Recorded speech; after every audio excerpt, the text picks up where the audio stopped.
Oke, selamat sore semuanya. Assalamualaikum warahmatullahi wabarakatuh. Salam sejahtera bagi kita semua. Oke, di sore hari ini yang cukup mendung, semoga ini memberikan ketenangan bagi kita dalam mengikuti webinar hari ini ya. Saya ucapkan untuk selamat datang untuk Bu Ani Andayani.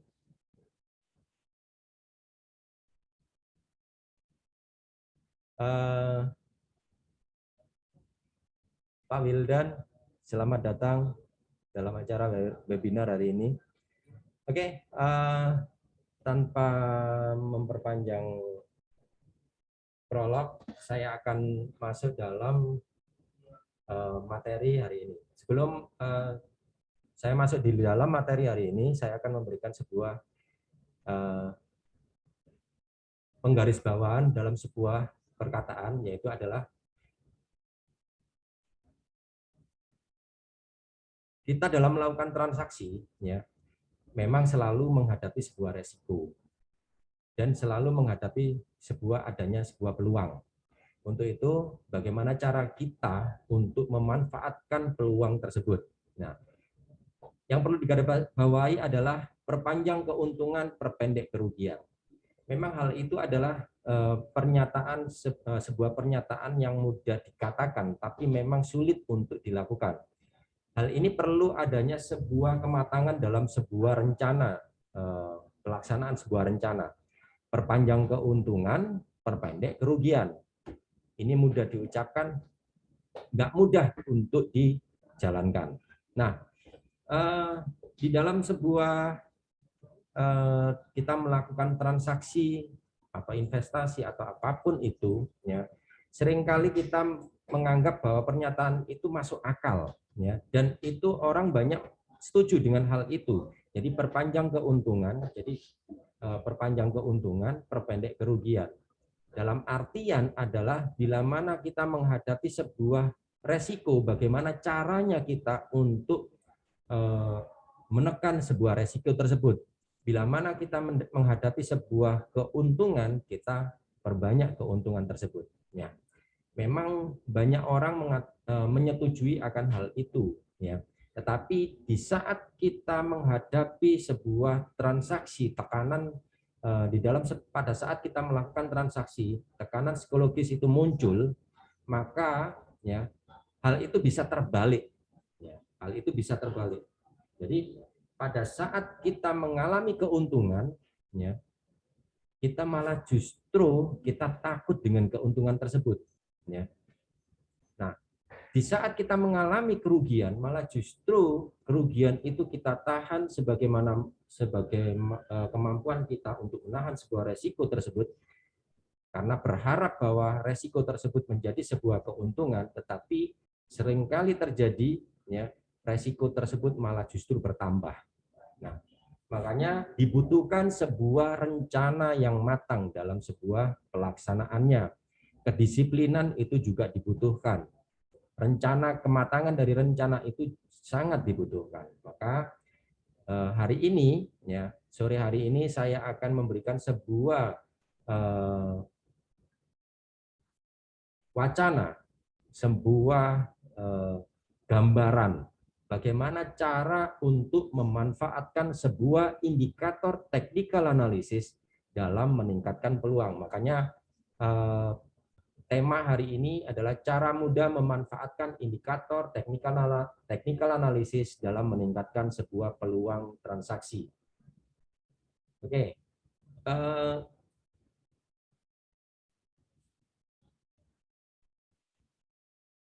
Di dalam sebuah investasi dibutuhkan 3 hal dasar sebelum kita melakukan action.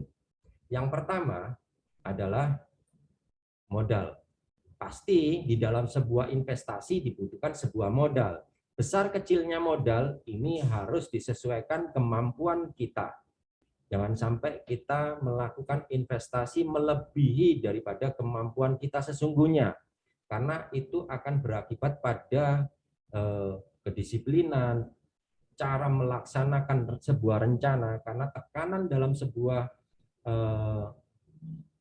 transaksi ini akan sangat besar bila mana kita melampaui daripada kemampuan modal kita sesungguhnya. Makanya memang benar-benar modal ini adalah sangat dibutuhkan sesuai dengan taraf seseorang masing-masing, karena setiap orang memiliki batasan modal sendiri-sendiri, nggak bisa sama setiap orang.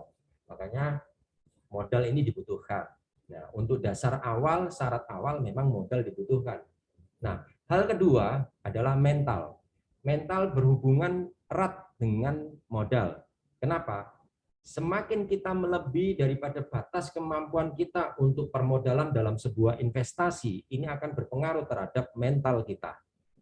Dalam pengambilan keputusan, dalam pengambilan keputusan ini sangat berpengaruh dalam menjalankan sebuah transaksi tersebut.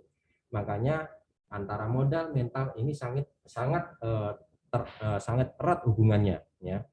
Seperti halnya contoh misalkan kita memiliki sebuah kemampuan untuk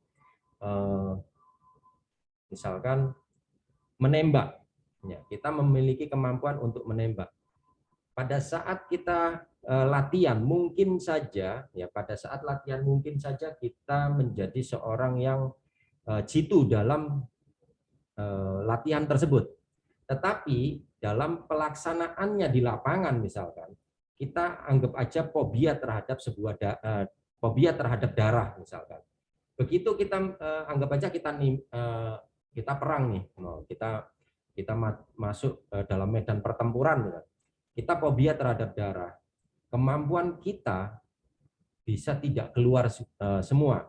Jadi karena pengaruh daripada mental itu akhirnya mempengaruhi daripada hasil daripada sebuah action yang kita lakukan.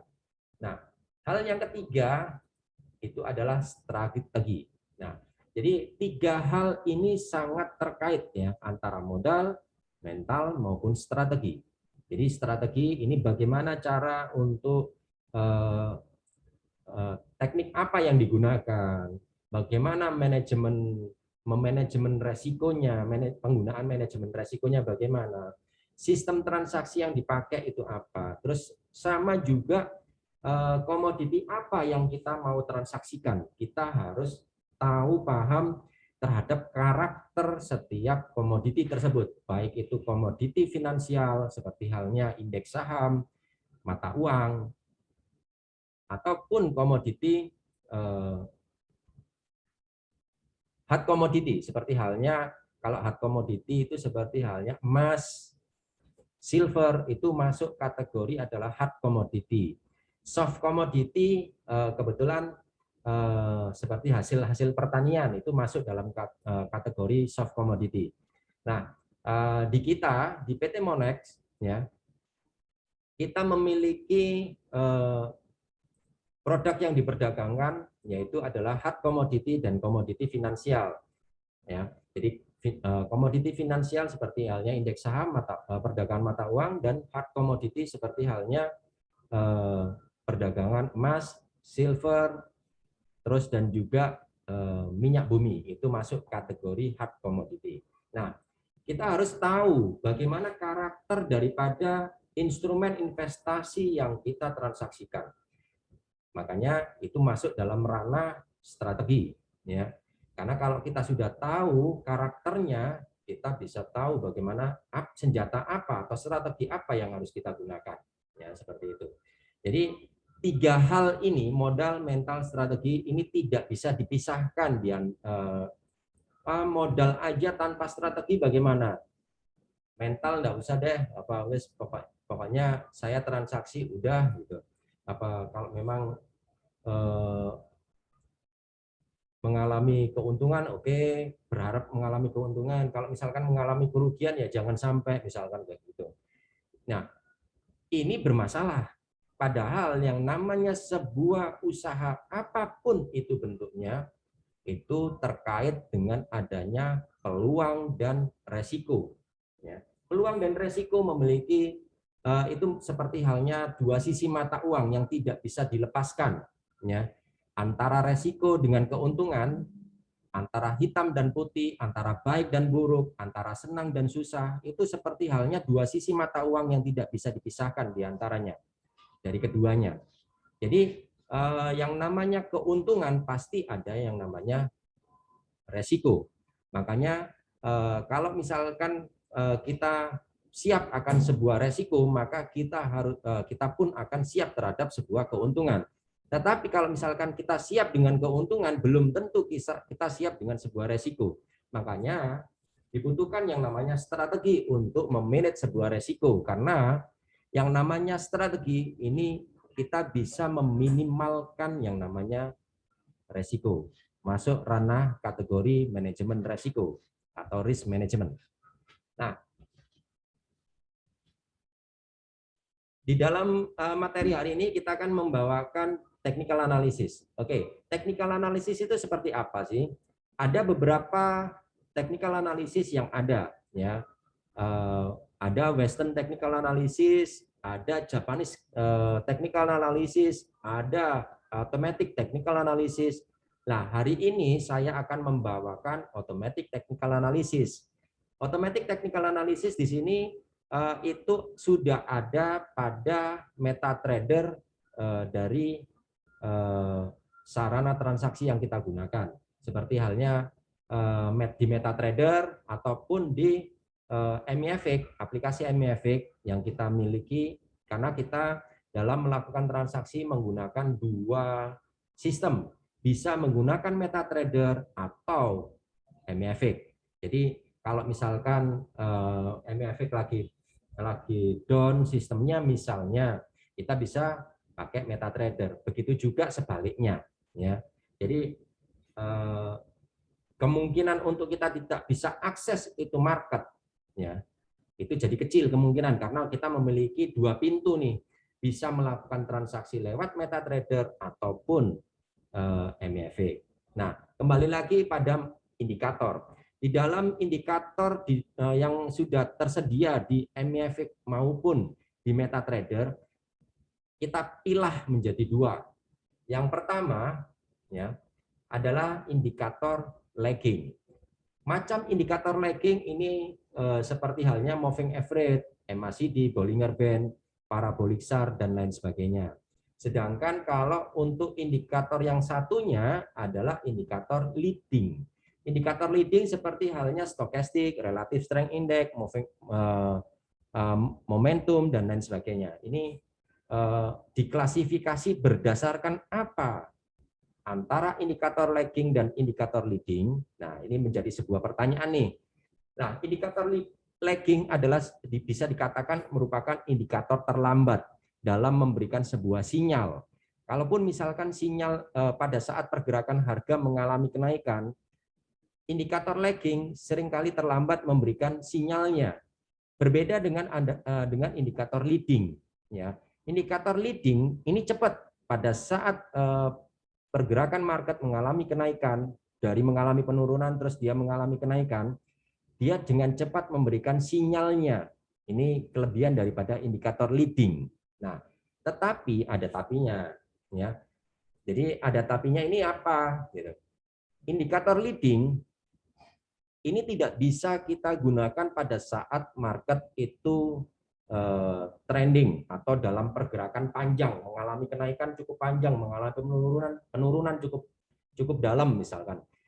Ini seringkali tidak bisa gunakan, ya, karena indikator leading ini sebenarnya walaupun dia merupakan sinyal yang cepat dalam memberikan sinyalnya, ya, indikator yang cepat dalam memberikan sinyalnya, tetapi pada saat kondisi market tertentu, yaitu misalkan market dalam kondisi trending, dia akan susah memberikan sinyalnya karena seringkali terbentur oleh oversold atau overbought.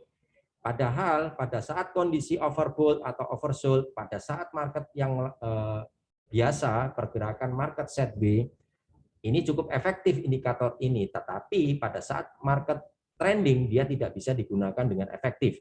Berbeda halnya dengan indikator lagging. Indikator lagging ini malah justru memberikan momentum yang cukup bagus pada saat kita melihat kondisi market trending. Jadi walaupun dia memberikan sinyalnya terlambatnya bukan cukup jauh ya. Jadi terlambatnya itu ya beberapa cat aja gitu ya. Tapi memang dikatakan terlambat karena ada yang lebih cepat tuh ya, seperti indikator leading ini, stokastik, relative strength index ataupun momentum. Tetapi indikator lagging ini sangat efektif digunakan pada saat market itu trending ya. Sedangkan indikator leading ini sangat efektif kalau marketnya itu ranging atau sideways. Sedangkan market itu kan ada dua, ya. Market itu kan ada dua. Kondisi market itu ada dua. Kondisi market istirahat atau kondisi market lagi berlari. Istirahat ini istilahnya adalah market lagi sideways trend atau ranging. Di perdagangan dalam kisaran-kisaran tertentu saja. Nah, jadi kekuatan beli dan jual ini seimbang. Jadi makanya antara yang beli nggak cukup lama untuk menahan posisi belinya, begitu juga si jual juga tidak cukup lama untuk menahan posisi jualnya. Akhirnya pergerakan mengalami ranging atau mengalami sideways trend. Nah, sedangkan pada saat market trending, ya baik itu mengalami kenaikan yang cukup tinggi, step by step dia terus mengalami kenaikan. Kalaupun dia mengalami koreksi, koreksinya tidak berarti naik lagi lebih tinggi lagi, naik lebih tinggi lagi, lah itu dikatakan market trending. Begitu juga kalau misalkan dia lagi turun, ya. Jadi ada klasifikasi memang dalam senjata yang kita gunakan dalam menghadapi market pada saat kondisi yang seperti apa. Tapi perlu digarisbawahi juga. Indikator lagging, ya walaupun dia terlambat, tapi cukup efektif kan. Kalau misalkan ingin memanfaatkan peluang yang sangat bagus, ingin meraih keuntungan yang lebih besar dibanding jauh lebih besar daripada resikonya, cocok bagi orang yang menggunakan indikator lagging. Makanya sama juga gini. Kalau misalkan kita penggunaan senjata senapan mesin misalkan, senapan mesin dengan pistol pasti berbeda dong, ya. Jadi senapan mesin atau misalkan senjata laras panjang pasti berbeda penggunaannya dengan pistol, berbeda kondisi, ya. Mungkin kalau misalkan pistol untuk jarak pendek, mungkin kalau misalkan untuk laras panjang ataupun senapan mesin bisa untuk jangkauan yang jauh lebih jauh, misalkan tingkat akurasinya misalkan. Jadi kita harus paham benar market ini seperti apa. Nah, saya akan menggambarkan bahwa seperti apa sih. Jadi kalau misalkan indikator lagging, kalau misalkan berarti indikator lagging ini kalau market sideways nggak bisa dipakai. Oh, berarti indikator leading ini kalau market trending nggak bisa dipakai. Nah, dalam kesempatan ini saya akan membawakan sebuah indikator lagging, yaitu adalah parabolic SAR. Tapi tidak perlu khawatir karena kita bisa mengetahui market itu lagi sideways atau lagi trending, kekuatan si jual atau si beli selisihnya jauh atau tidak jauh beda. Kalau tidak jauh beda antara kekuatan beli dan jual, pergerakan harga pasti mengalami sideways trend atau ranging, ya. Tetapi kalau kekuatan beli dan jual ini terpaut jauh, si beli lebih dominan dibanding si jual, maka pergerakan harga pasti akan mengalami kenaikan cukup tinggi. Begitu juga sebaliknya. Ya. Oke.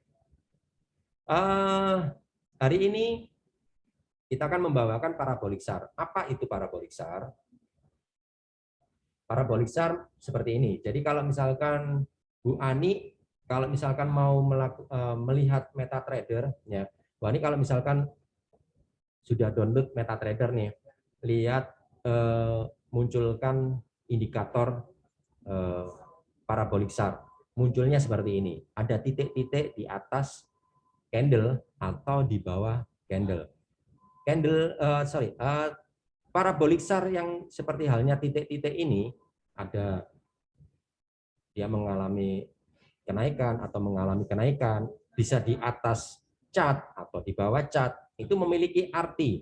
Ada yang titik-titiknya ini jaraknya menjauh, ada yang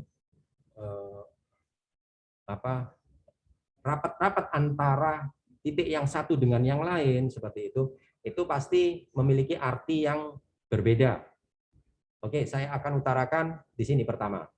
Untuk parabolik SAR, pada saat dia di atas chart atau di atas candle, memberikan gambaran pada saat itu market dalam kondisi tren turun.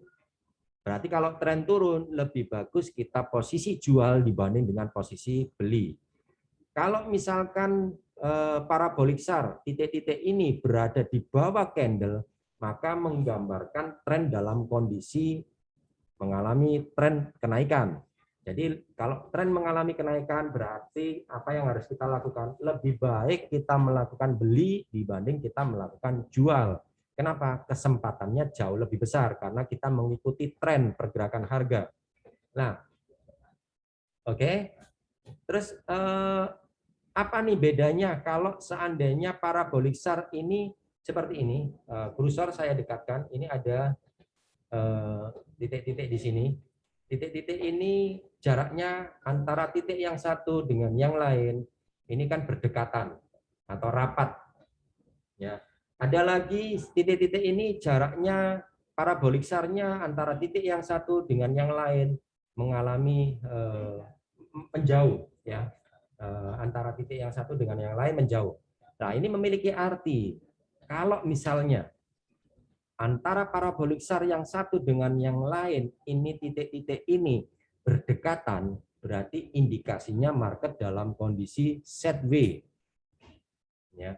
Ada kalau sideways itu apa sih sebenarnya? Market itu kok seringkali sideways terus habis itu tiba-tiba langsung mengalami trending kayak gitu. Terus sideways lagi, trending lagi, sideways lagi, trending lagi. Market dalam kondisi sideways itu fasenya fase market waspada atau market sedang istirahat seperti itu. Jadi fase di mana market sedang istirahat atau sedang mewaspadai sesuatu. Nah, kalau market sedang mewaspadai sesuatu, ada kondisi di pasar itu ada yang benar-benar dinantikan oleh pasar, oleh pelaku pasar, maka seringkali terjadi pergerakan harga itu sideways atau ranging. Kenapa? Karena kehati-hatian seorang pelaku usaha ini berdampak atau tergambar pada pergerakan harga. Jadi sebenarnya harga atau candlestick ini atau bar chart ini macam-macam ya penggunaan daripada chart yang kita gunakan, bisa line, bisa candlestick, bisa bar chart seperti itu. Nah, ini yang saya tampilkan di layar monitor ini adalah candlestick. Nah, pola candlestick di dalam pergerakan harga ini merupakan gambaran daripada psikologi pasar. Karena kekuatan beli dan jual ya di market ya, tarik menarik, si beli kuat, nantinya si jual yang kuat seperti itu. Yang beli yang gantian yang kalah, nanti ke depan lagi si jual yang kalah, misalkan gitu. Si beli lebih tahan menahan posisinya, si jual tidak berani menahan posisinya terlalu lama. Otomatis ini tergambar dari sebuah pergerakan harga. Makanya ini digambarkan dalam sebuah psikologinya pasar. Jadi chart atau grafik ini adalah gambaran psikologinya pasar. Makanya bisa kita ketahui, oh ini ada sesuatu yang ditunggu nih. Kalau misalkan market lagi kondisi konsolidasi, dia mengalami ranging atau istilah lainnya adalah sideways. Ini pasti ada sesuatu yang ditunggu nih. Makanya marketnya karakternya waspada. Naik juga nggak tinggi, turun juga nggak rendah. Nah, seperti itu. Ada sesuatu yang ditunggu. Misalnya perubahan kebijakan moneter dari sebuah bank sentral yang ditetapkan oleh sebuah bank sentral, misalkan seperti itu berpengaruh terhadap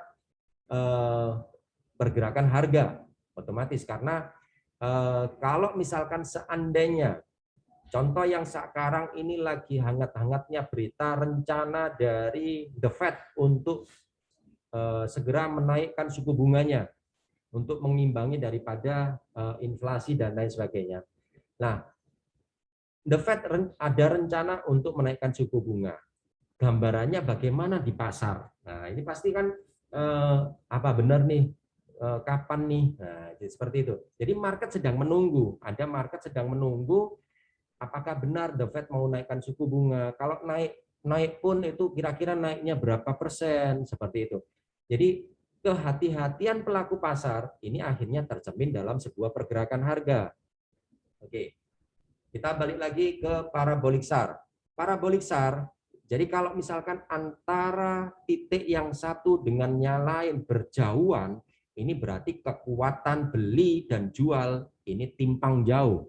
Kalau misalnya posisi di bawah chart atau di bawah grafik, berarti mengindikasikan kekuatan beli lebih dominan dibanding dengan kekuatan jual. Dan sebaliknya, kalau misalkan SAR ini posisi di atas candle atau di atas grafik dengan titik antara satu dengan yang lain itu berjauhan, maka kekuatan jual lebih banyak atau lebih dominan dibanding kekuatan beli yang berakibat harga mengalami penurunan cukup drastis seperti itu. Jadi kita sebenarnya bisa melakukan transaksi asalkan yang terpenting adalah kedisiplinan dalam menjalankan sebuah rencana. Sangat mudah transaksi itu, ya. Asalkan 3 hal tadi, bukan cuma modal saja, enggak cuma modal dibutuhkan dalam sebuah transaksi. Dalam hal ini adalah perdagangan berjangka. Juga dibutuhkan kesiapan mentalnya kita, juga dibutuhkan. Juga dibutuhkan strategi dalam menjalankannya, ya. Nah, 3 hal ini saling terkait, ya. Makanya kalau 3 hal ini sudah kita miliki, maka transaksi yang kita lakukan ini sebenarnya cukup mudah. Asalkan kita tahu porsi kita masing-masing. Ya. Ini saya ada sebuah cerita. Jadi ada si orang tua ini pandai dalam main catur nih. Orang tua ini pandai dalam main catur. Orang tua pandai main catur, tapi anaknya jauh lebih pandai main catur. Ya. Oke, saya ulang. Orang tua pandai main catur, mengajak anaknya yang jauh lebih pandai dalam bermain catur, tapi dengan cara taruhan. Nah, bertaruh. Ayo, contoh misalkan, saya dengan anak saya memiliki kemampuan catur jauh lebih daripada saya. Saya ajak bermain catur dengan taruhan. Pada saat taruhan bermain permainan catur pertama, ya, pada saat itu saya lakukan, taruhannya hanya misalnya Rp10.000, misalkan gitu. Jadi yang kalah bayar 10.000, nah, yang menang dapatin 10.000. Karena kemampuan anak saya memiliki kemampuan yang jauh lebih tinggi dari saya, ya, akhirnya apa? Anak saya selalu menang dalam permainan catur tersebut. Tapi suatu ketika saya berpikir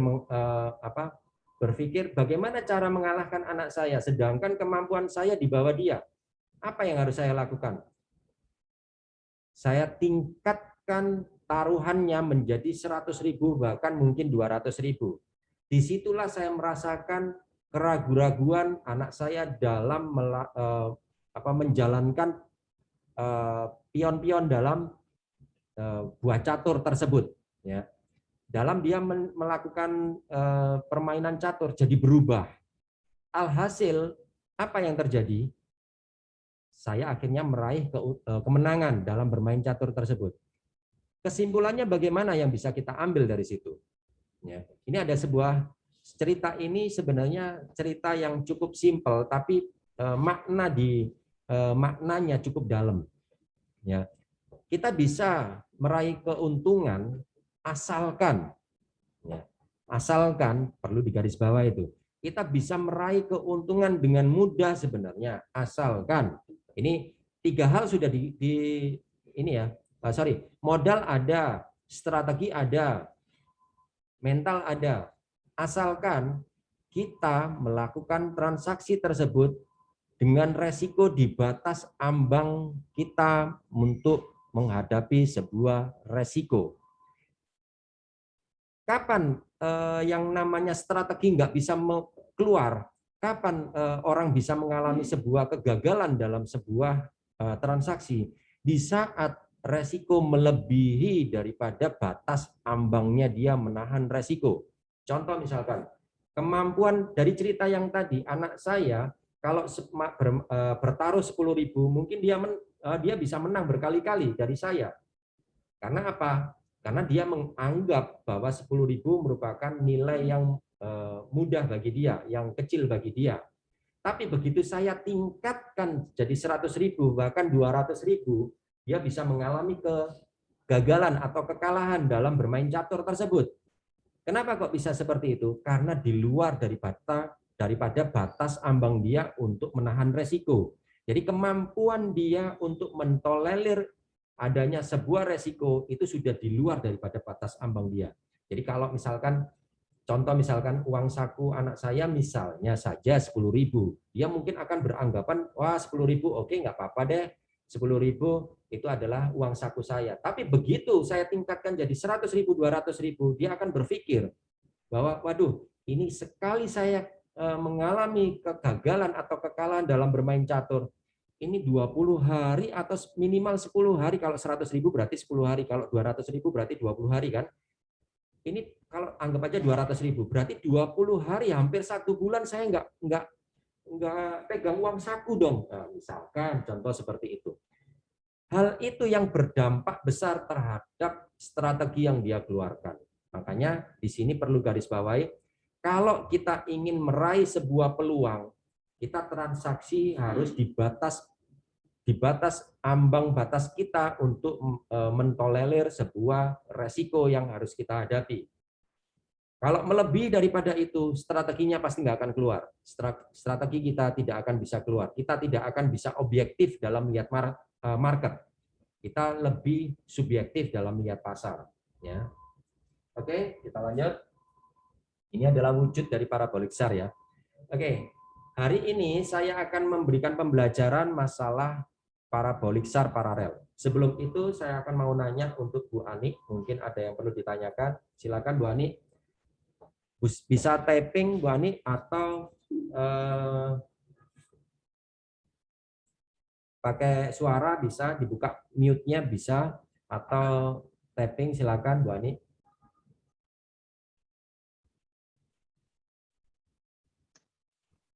Selamat sore, Pak. Selamat sore Bu Ani. Ya, gimana Bu Salam Ani? kenal ya. Ini baru mau mulai belajar, Pak. Oke. Sebelumnya Bu Ani pernah berkecimpung dalam bidang ini yang berkaitan dengan perdagangan mata uang atau emas. Saya sebelumnya pernah trading emas, Pak. Oke, berarti sudah familiar ya. Berarti sudah tahu lah paling tidak ya. Udah lama tapi jadi ini lupa. Jadi mau belajar Oh, lagi. baik, siap-siap. Tapi apa yang saya paparkan mungkin ada yang ditanyakan Bu Ani. Monggo kalau misalkan mau ditanyakan. Untuk sementara belum, Pak. Saya masih ini dulu, ngikutin dulu ini. Oke. Tadi yang di awal-awal apa yang saya sampaikan paham ya, maksud dan tujuan apa yang saya sampaikan?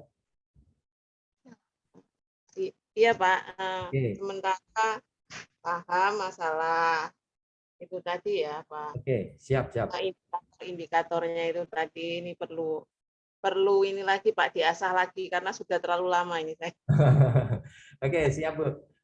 Gitu. Kalau gitu saya lanjut ya Bu. Ya, makasih Ya, Pak. siap-siap Bu. Oke, Bu Ani, jadi hari ini kita akan membawakan sebuah pemanfaatan sebuah parabolic SAR. Jadi pemanfaatan ini cara baca bukan cara baca biasa kalau saya bilang ya. Cara bacanya sedikit di-create, akhirnya menghasilkan suatu peluang yang jauh lebih bagus ya. Bukan hanya parabolic SAR kalau di atas berarti posisi jual lebih bagus, kalau parabolic SAR di bawah posisi beli lebih bagus, bukan cuma itu saja, tapi timingnya harus pas, waktunya harus pas, jadi triggernya itu harus bagus ya, alasannya pun juga harus bagus, alasan dalam kita melakukan transaksi. Kalau alasan itu kan berarti oh kalau SAR ini di bawah cat berarti posisi beli, di atas cat berarti jual. tapi timingnya kapan? Ya, itu yang perlu harus kita kaji lebih dalam. Nah, hari ini saya akan memberikan sebuah technical analysis parabolic SAR dengan cara baca yang tidak biasanya, yaitu adalah istilahnya saya istilahkan adalah parabolic SAR paralel. Nah, parabolic SAR paralel ini Bu Ani bisa lihat tuh, ini kan ada SAR yang awalnya dia di atas candlestick, ya, yang awalnya dia di atas candlestick berubah jadi di bawah. Oke, kalau berubah di bawah berarti sinyalnya, oh ini market mengalami perubahan tren yang tadinya tren turun jadi tren naik seperti itu. Karena tren ini kan ada 3 tuh Bu. Jadi tren itu ada 3, uptrend, downtrend, sideways trend. Sedangkan karakter pergerakan harganya ada sideways trend atau ranging atau trending, ya. Nah, kalau berdasarkan arahnya itu adalah uptrend, downtrend, sideways trend. Nah, kalau misalkan pada saat parabolic SAR ini tersentuh candle, maka dia akan berubah posisi yang tadinya di atas jadi di bawah. Seperti ini yang kursor ini saya gerakkan, ini adalah parabolic SAR pertama kali dia berubah. Nah, pada saat dia berubah di bawah candle, ini merupakan early warning, merupakan peringatan awal, tapi belum disarankan untuk ngambil posisi. Baru peringatan awal saja. Hati-hati, siap-siap. Nah, seperti itu. Siap-siap untuk masuk posisi. Nah, seperti itu ya.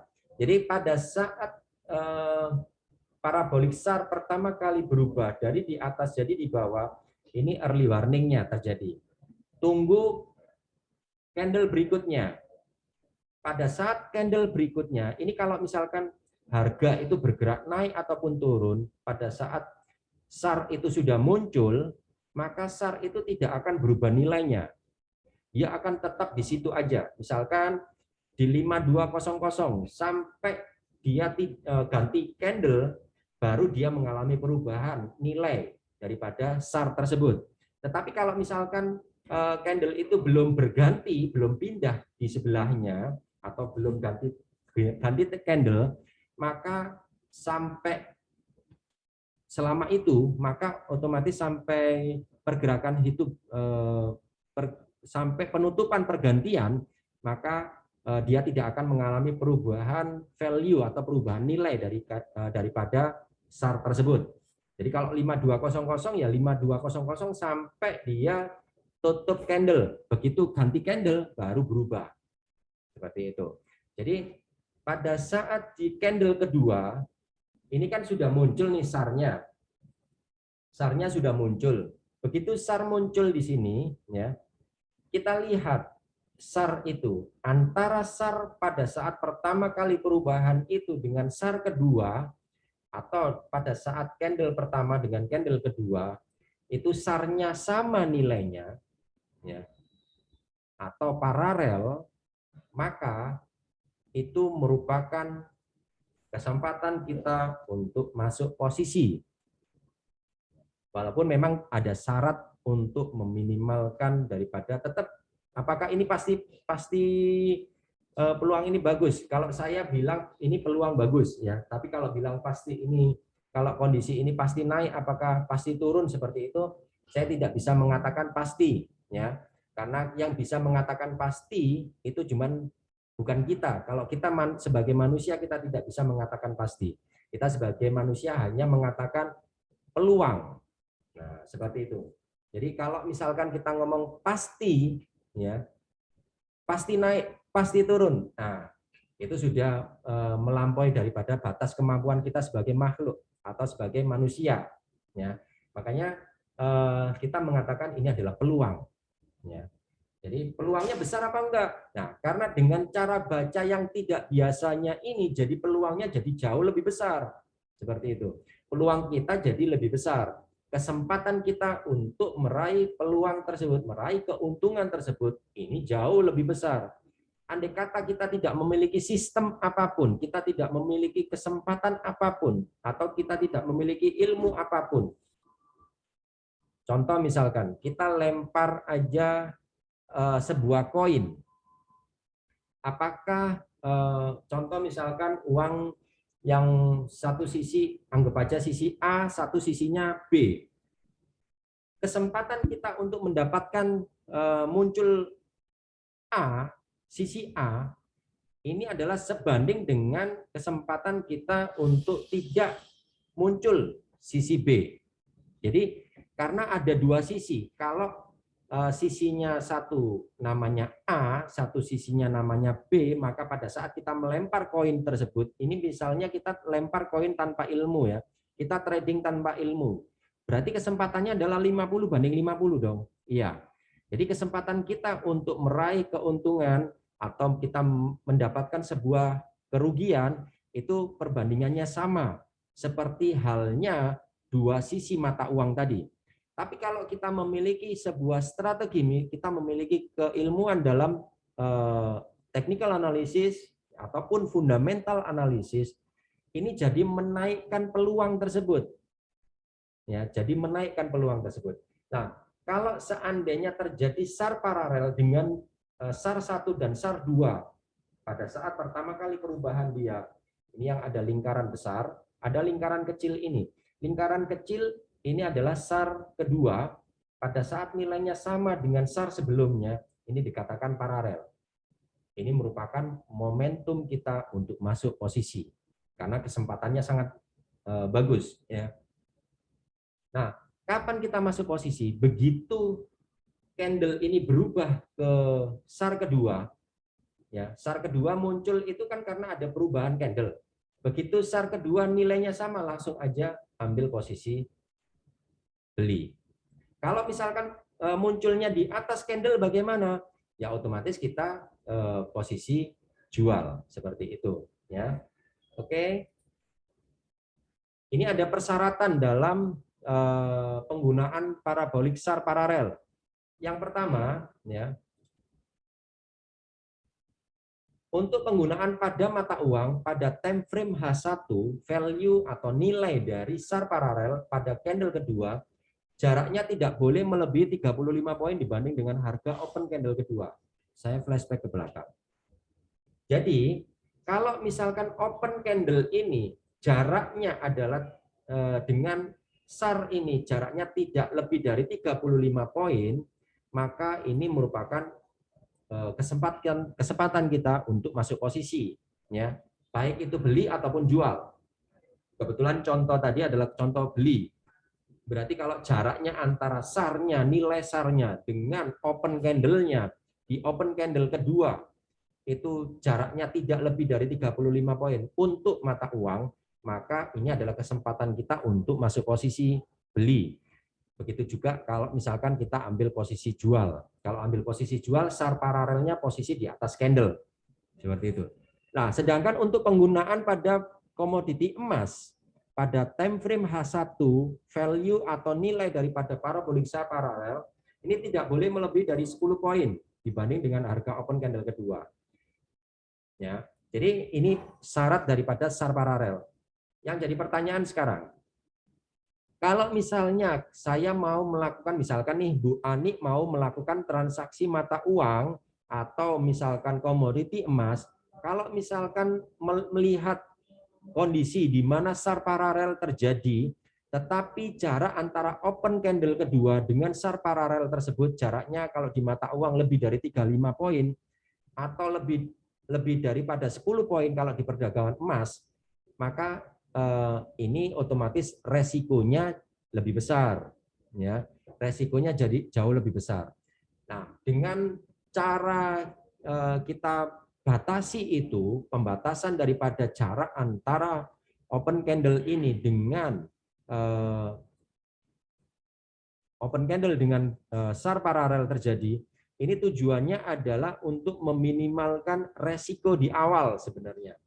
Meminimalkan resiko, ya, meminimalkan resiko. Tapi kalau misalkan lebih dari itu, apakah boleh? Sebenarnya boleh-boleh aja, tapi tidak saya sarankan. ya. Tapi oke, dalam konteks ini saya katakan aja langsung batasin aja 35 poin kalau untuk mata uang, kalau untuk emas 10 poin. Jarak SAR dengan open candle-nya. Ya, oke. Contohnya bagaimana? Nah, ini saya berikan contoh nih. Contohnya seperti hal ini. Pada saat ini pada pergerakan GBP USD, ini yang kursor saya gerakkan GBP USD ya, pada H1. Ya, oke ya. Jadi pada saat itu SAR paralel terjadi di 1.3005. SAR paralel berada di 1.3005. Sedangkan open candle-nya, open candle ini kursor saya gerakkan ya. Pada saat SAR kedua, SAR 1, SAR 2 nilainya sama, SAR 2 open candle-nya di angka 1.2990, maka ini kan di bawah 35 poin. Jaraknya cuma 15 poin tuh antara SAR paralel 1.3005 dengan open candle kedua 1.2990, jaraknya cuma 15 poin, berarti ini memenuhi syarat untuk kita masuk posisi.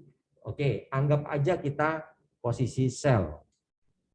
Kita ngambil posisi sell pada saat itu, lalu ini ada dua cara dalam penetapan kita batas ruginya bagaimana, taking profitnya bagaimana. Untuk batas rugi atau stop loss, istilah daripada pending order ya, yang kita gunakan, karena pending order itu ada limit order, ada stop order. Jadi stop loss yang kita gunakan yaitu adalah sesuai dengan SAR-nya. Jadi kalau SAR-nya itu di 1.3005, maka kita pasang stop loss di sana. Kalau misalnya take profit-nya, itu ada dua cara penentuan take profit. Kalau misalkan jaraknya antara open posisi kita atau open candle-nya itu berjarak 15 poin, kita bisa tentukan target itu di awal 1:1 antara kerugian dengan keuntungan, atau 1:2 antara target keuntungan dengan pembatasan kerugiannya. Pembatasan kerugiannya kalau di sini adalah karena yang tadi saya bilang stop loss-nya disesuaikan dengan nilai daripada parabolik SAR. Kalau parabolik SAR-nya di angka 1.3005, stop loss taruh sana. Nah, lalu targetnya berapa? Kalau cara pertama penetapan target yaitu dengan cara ditetapkan di awal, yaitu adalah 1:1 atau 1:2. Semua kembali lagi pada pengguna daripada strategi ini. Contoh misalkan, saya pakai 1:2 misalnya. Kalau 15 poin, stop loss-nya 15 poin, karena open posisinya saya sesuaikan dengan candle open candle ini, yaitu di 2990, saya ambil posisi sell dengan pembatasan kerugian di 1.3005, targetnya otomatis 30 poin. Karena apa? Karena stop loss-nya jaraknya cuma 15 poin, otomatis targetnya pun 30 poin. Kalau 1:2. Kalau 1:1 bagaimana? Apakah boleh? Boleh saja, nggak ada yang melarang kalau untuk itu. Ya. 1:1 antara resiko dengan keuntungannya 1:1. Boleh, boleh. Ya. Tapi memang idealnya itu adalah 1:2. Nggak ada yang mana yang lebih bagus, nggak ada. Apakah saya 1:1 aja dah, nggak apa-apa, kembali lagi pada nasabah. Apakah 1:2? Boleh, boleh aja, nggak ada yang melarang. Cara kedua, penetapan target kedua yaitu adalah target dimaksimumkan. Kalau dimaksimumkan itu berarti stop loss-nya ini adalah digeser sesuai dengan SAR tersebut. Terus seperti itu. Jadi suatu ketika kalau misalkan kita dalam kondisi floating profit, anggap aja kan kita ambil posisi sell di 1.2990. Stop loss-nya di awal adalah 1.3005. Begitu selanjutnya, contoh misalkan di sini, begitu angka di marketnya sudah di bawah, berarti kan sudah floating profit tuh. Kita sudah dalam kondisi keuntungan yang mengambang atau floating profit. Stop loss-nya turunkan juga, ya. Sesuaikan dengan paralelnya, sesuaikan dengan SAR-nya, nilai SAR-nya. Kalau misalkan SAR-nya anggap aja sudah 1.2950 misalkan, ya berarti otomatis stop loss kita jadi bukan stop loss lagi namanya, jadi stop profit namanya. Kenapa? Begitu harga mengalami kenaikan tiba-tiba, ya kita tidak kehilangan keuntungan yang tadi. Jangan sampai kita mengalami yang tadinya untung jadi rugi. Makanya harus ada stop loss. Stop loss digeser seperti halnya trailing stop. Jadi kalau misalkan Bu Ani pernah melihat atau pernah menggunakan trailing stop, ya mirip seperti itu. Cuman ini trailing stop-nya disesuaikan dengan SAR atau nilai SAR tersebut.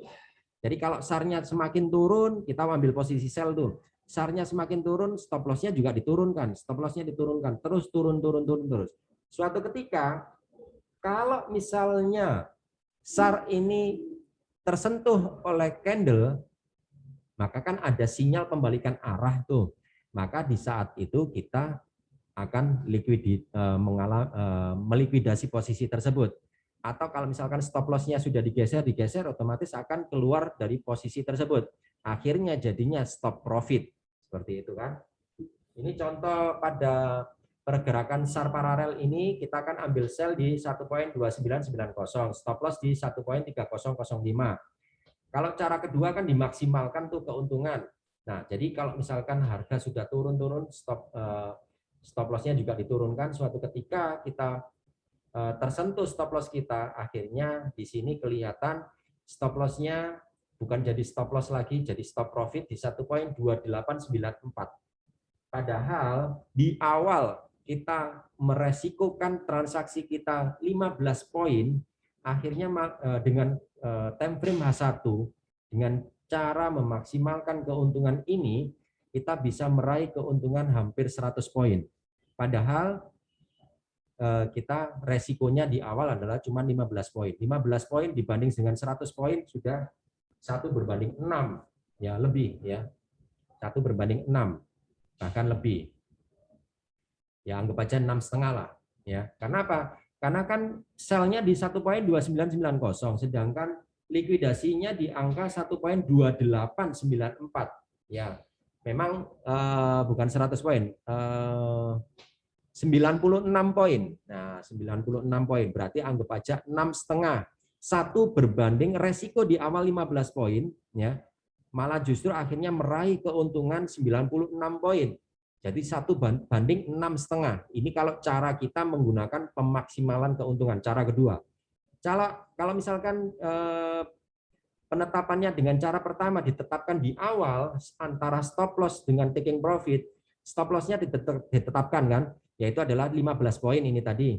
Karena disesuaikan dengan SAR itu dengan open candle-nya jaraknya berapa. Berarti kan di 2990 dengan 1.3005 jaraknya 15 poin, stop loss-nya 15 poin. Targetnya ditetapkan di awal 1/1 atau 1/2. Nah, kalau misalkan 1/1 atau 1/2 sudah diisi aja langsung di awal. Tapi kalau untuk misalkan dimaksimalkan, berarti harus ngikutin tuh. Jadi setiap pergantian jam, jadi nggak setiap saat, setiap waktu, nggak perlu harus dilihat. Cukup pada saat pergantian jam.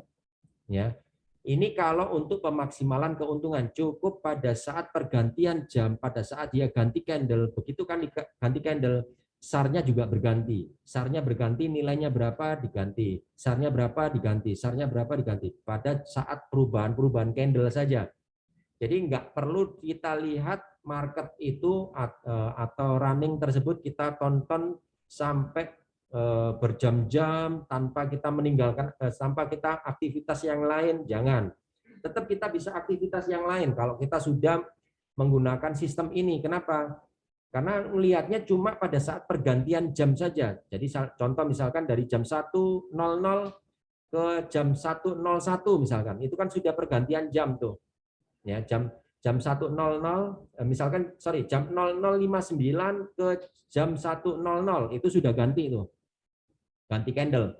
Ya. Atau misalnya jam 1 atau jam 13.59 ke jam 14.00 itu sudah berganti candle. Nah, pada saat pergantian candle itu aja, pada saat pergantian jam itu aja, dari jam 2 ke jam 3, dari jam 3 ke jam 4, dari jam 4 ke jam 5, seperti itu, pada saat itu pergantian saja, stop loss-nya dirubah, disesuaikan nilai SAR-nya. Seperti itu. Jadi, nggak perlu kita lihat setiap waktu, setiap saat. Ya. Oke. Nah, ini ada lagi nih. Continuation parabolic SAR. Ini apa lagi itu? Ya, kalau tadi SAR terjadi, SAR paralel terjadi pada saat perubahan tren. Perubahan tren yang tadinya sinyal naik jadi sinyal turun, yang tadinya sinyal turun jadi sinyal naik, seperti itu. Sedangkan kalau continuation parabolic SAR, ini saya katakan ini adalah sebuah accelerating parabolic SAR. Accelerating itu apa? Jadi pada saat trennya dalam kondisi turun, maka akan terjadi penurunan yang lebih dalam. Kalau misalkan terjadi pada saat harga naik, maka otomatis akan terjadi kenaikan yang lebih tinggi, seperti itu. Jadi akan memboster lah istilahnya, memboster sebuah tren. Jadi yang tadinya marketnya sudah agak sinyal-sinyal melemah, diboster tuh. Marketnya minum jamu, ya. Jadi seperti itu Bu Ani. Mungkin sampai di sini mungkin ada yang ditanyakan, silakan kalau memang ada yang ditanyakan. Saya memberikan kesempatan Bu Ani untuk bertanya sebelum saya melanjutkan. Kalau misalkan sampai pada saat perubahan tren aja dulu. Kalau continuation ini akan saya jelaskan sebentar lagi. Monggo Bu Ani kalau misalkan mau ditanyakan. Nyimak dulu Pak, lanjut. Oke, siap Bu Ani. Oke. Oke. Jadi continuation parabolic SAR ya terjadi pada saat market dalam kondisi uptrend ataupun downtrend, tetapi market SAR-nya tidak berubah posisi. Jadi kalau misalnya di atas candle dia tidak berubah jadi di bawah candle, tapi tetap di atas candle mengalami parabolic SAR paralel atau mengalami paralel. Seperti ini yang terjadi, yang saya lingkari ini. Yang saya lingkari ini terjadi SAR paralel ya. Sedangkan SAR-nya tetap posisi di atas, yang awalnya di atas candle, tetap di atas candle, tetapi terjadi SAR paralel. Ini menunjukkan bahwa akan terjadi penurunan yang lebih dalam. Nah, bagaimana kalau misalkan SAR-nya terjadi, SAR paralel, terjadi pada pertengahan perjalanan tren, tetapi dia tidak berubah di atas, tetap posisi di bawah candle, jadi SAR-nya tetap posisi di bawah candle, tetapi membentuk SAR paralel. Berarti akan terjadi kenaikan yang lebih tinggi lagi, seperti itu. Nah, sedangkan contoh ini adalah penguat downtrend istilahnya, atau accelerating sebuah tren. Jadi yang awalnya downtrend akan tambah downtrend. Ya. Syaratnya sama, yaitu adalah kalau untuk di mata uang, maka tidak lebih dari 35 poin antara nilai SAR dengan open candle pada saat open candle kedua. Kalau misalkan di emas tidak boleh lebih dari 10 poin, seperti itu ya. Oke. Oke, ini saya memiliki sebuah sistem. Kita di PT Monex kita sudah create daripada sistem ini, kita gunakan untuk mencoba melakukan transaksi, ya kita mencoba untuk melakukan transaksi dengan akun 10.000 US dollar dalam kurun waktu antara 6 sampai dengan 7 bulan dengan sistem yang sama, tidak berganti-ganti sistem ya, tapi sistem yang sama. Ini menghasilkan sesuatu yang cukup baik. Ya, saya bilang adalah cukup baik. Nah, yang jadi pertanyaan sekarang, apakah hasil daripada sistem ini, apakah nanti ke depan itu akan sama? Jawabannya tidak. Bisa lebih, bisa di bawahnya, bisa sama. Ya, karena pasar itu selalu berubah. Ya, memang dinamis. Pasar itu dinamis, selalu bergerak. Kondisi fokus pasar itu bisa berubah-berubah. Kalau beberapa waktu yang lalu fokusnya adalah vaksin. Penemuan vaksin berpengaruh terhadap penemuan vaksin yang baru, misalkan berpengaruh terhadap pergerakan mata uang atau berpengaruh terhadap indeks saham dan lain sebagainya. Atau pergerakan tersebut berpengaruh terhadap emas misalnya. Tapi pada saat sekarang ya, ini fokus pasar sudah berubah. Fokus pasar berubah pada fokusnya terhadap rencana tapering daripada The Fed atau suku bunga daripada Amerika. Ya. Jadi pengetatan moneter yang dilakukan oleh Amerika Serikat ini sekarang menjadi fokus pasar. Fokusnya adalah, memang rencananya adalah kalau nggak salah adalah Oktober atau November ini akan terjadi kenaikan suku bunga. Tapi fokus pasar sekarang, kira-kira berapa suku bunga yang akan dinaikkan pertama kali? Apakah 25 basis poin, ataukah 50 basis poin, ataukah 100 basis poin, dan lain sebagainya. Nah, ini yang akan dijadikan rujukan. Kalau misalkan segala pidato-pidato atau kesempatan-kesempatan yang memungkinkan, misalkan berita, rilis berita, ini pasar pasti akan mengantisipasi, oh ini kalau misalkan seperti ini, The Fed akan lebih agresif ini, kondisinya misalkan sudah jauh lebih baik, atau tingkat inflasi jauh lebih tinggi lagi. Nah, berarti kalau misalkan inflasi jauh lebih tinggi lagi, maka itu bisa kenaikan bisa lebih agresif lagi gitu ya. Oke, selamat datang Bu Ayu.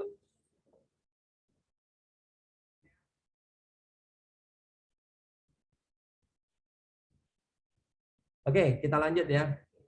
Jadi kalau misalkan sistem yang kita gunakan ini sudah kita aplikasikan dalam sebuah transaksi dengan modal 10.000 US dollar, hasilnya selama kurun waktu 6 sampai 7 bulan hasilnya cukup bagus. Ini saya setel ya.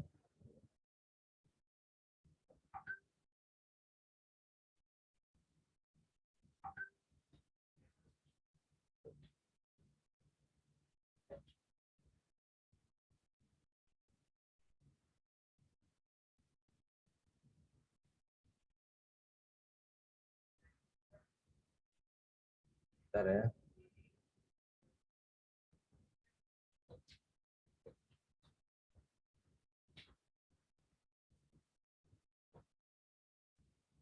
Belum bisa jalan.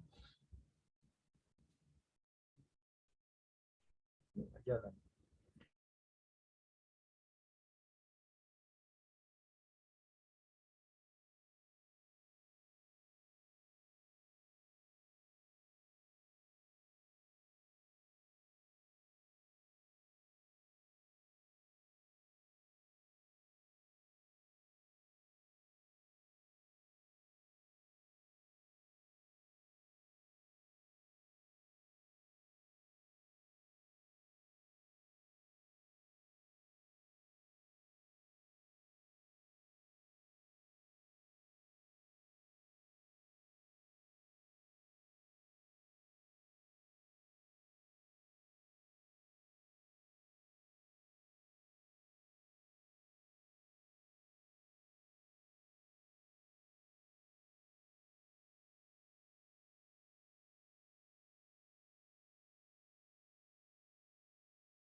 Sistem strategi SAR paralel ya, kita coba untuk akun standar ya, dengan modal 10.000 US dollar ya.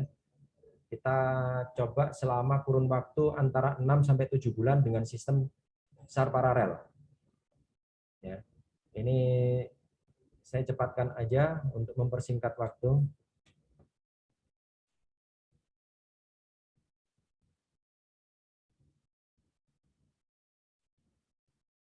Ini karakternya untuk SAR paralel ini adalah termasuk adalah konvensional ya. Jadi konservatif ya, termasuk konservatif. Jadi sistem ini tidak agresif ya, dia lebih. Tetapi pemilihan daripada sistem ini kalau untuk ke mata uang kan pilihannya untuk mata uang kita ada 20 kalau nggak salah 28 mata uang per mata uang. Jadi otomatis kesempatan kita jauh lebih tinggi kan. Memang dia tidak agresif. Tapi pada saat pilihannya banyak, jadi otomatis kita bisa beberapa kesempatan yang kita bisa ambil. Nah, ini saya cepatkan lagi. Oke, ini saya pause. Oke. Bu Ani sama Bu Ayu bisa melihat tuh, ini kan modal, ini inisial deposit adalah 10.000 US dollar. Di sini ada gross profit adalah 35.400 US dollar. Jadi dalam kurun waktu tersebut sudah mengalami keuntungan sebesar 35.000 US dollar dari modal 10.000 ya. Dengan gross loss dengan kerugian adalah 12.700. Otomatis total net profit adalah 22.600 ya. Dari modal 10.000 akhirnya mengalami total net profit menjadi 22.000, jadi modalnya akhirnya total 32.000 US dollar, 32.600 secara total. Jadi dalam kurun waktu 6 sampai 7 bulan sudah mengalami peluang yang sangat luar biasa. Jadi naik lebih dari 200% ya. Nah, yang jadi pertanyaan, apakah pasti kalau ke depan bagaimana? Apakah sama? Apakah berbeda? Saya yakin berbeda. Ya, saya tidak mengatakan pasti sama atau enggak. Saya yakin pasti berbeda. Ya, entah itu bisa di atasnya, entah itu selisih sedikit di atasnya, selisih banyak di atasnya. Misalkan ini kan contoh 10.000 nih, 10.000 US dollar. Bisa aja mengalami keuntungan 25.000, 35.000 seperti itu. Atau bisa di bawahnya, iya. Jadi bisa di atasnya, bisa di bawahnya. Jadi kalau misalkan kita mau menggunakan sistem ini, saya yakin peluangnya cukup bagus. Hanya saja dia lebih karakter untuk market konservatif, ya. Memang jarang muncul sinyal ini, tapi karena pemilihan kita banyak, nanti akan saya contohkan ya. Saya contohkan apakah sinyalnya masih, apakah saat ini ada sinyal, apakah tidak. Jadi kalau misalkan pemilihan kita komoditinya banyak, otomatis peluangnya jadi yang tadinya jarang-jarang jadi lebih sering seperti itu ya. Oke, sampai di sini mungkin Bu Ani atau Bu Ayu mungkin ada yang ditanyakan, silakan.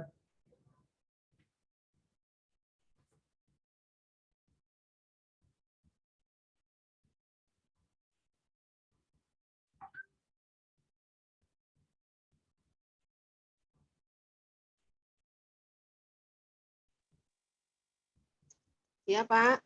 Ya, ada yang ditanyakan Bu? Silakan. Untuk SAR paralel itu tadi pasti ini ya, Pak, sering terjadi atau bagaimana itu ya? Kalau untuk kita gini Bu, kalau misalkan kita menggunakan satu item aja, misalkan contoh Euro USD gitu ya, atau kita konsentrasi terhadap GBP USD, maka itu akan jarang muncul. Memang dia jarang muncul, tapi karena pair yang diperdagangkan di PT Monex itu ada mata uang, ada emas, ada silver dan lain sebagainya. Tapi ini kan diperuntukkan untuk emas dan mata uang. Sedangkan mata uang itu ada kalau nggak salah 28 pair. Baik itu Euro USD, Pound USD, USD CHF, USD JPY, Euro Yen, Pound Yen, Pound Swiss, dan lain sebagainya. Aussie Yen, dan lain sebagainya. Atau mata uang yang lain, misalkan Euro Swiss, misalkan seperti itu. Jadi pair antara mata uang ini dengan ini, mata uang ini dengan ini, kan banyak tuh, ada 28 item. Ada 28 item, otomatis peluang kita yang tadinya kalau kita cuma milih satu aja, jadi akhirnya jadi banyak. Jadi peluangnya yang tadinya jarang-jarang, akhirnya jadi menjadi lebih banyak muncul itu. Jadi bisa aja setiap hari muncul peluang tersebut. Ya, Ya, paham Pak. Terima oke. kasih. Ya Bu, sama-sama. Oke, saya akan coba untuk praktekkan dalam transaksi ya. Mungkin Bu Ayu ada yang juga ditanyakan? Bu Ayu Widya, silakan kalau misalkan mau bertanya.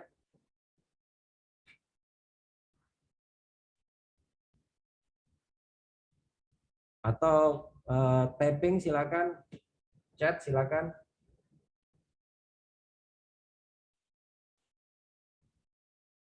Oke, mungkin masih sibuk Bu Ani ya. Kita lanjut ya. Oke, contoh ini adalah parabolik SAR. Sebelum itu saya akan, oh ini ada chat. Oke, sebentar. Audio saya di lock host. Oh, audionya enggak itu Bu. Audionya enggak di lock itu Bu. Coba cek. Enggak di lock. Oh,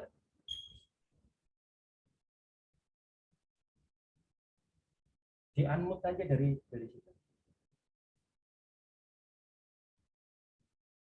Bisa nggak? Nggak bisa.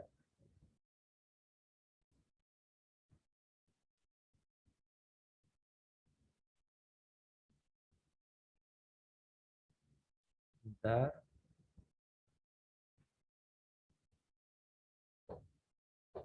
Mungkin di klik sini.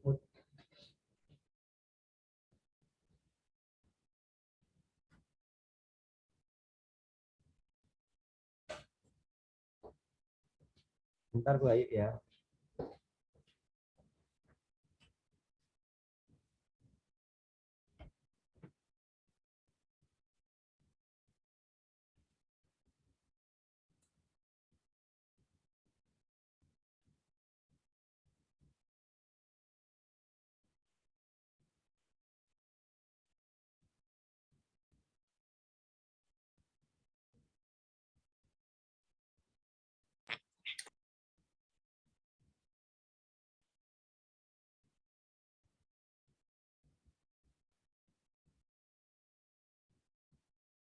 Nggak bisa.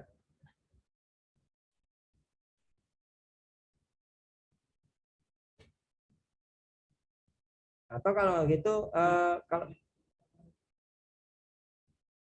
more, klik more.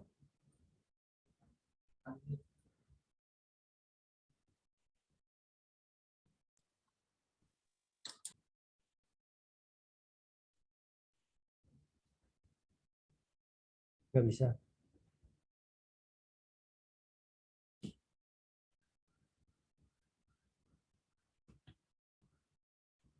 Oke, nggak apa-apa. Kalau misalkan terkendala teknis, mungkin Bu Ayu bisa chat aja kalau misalkan ada pertanyaan.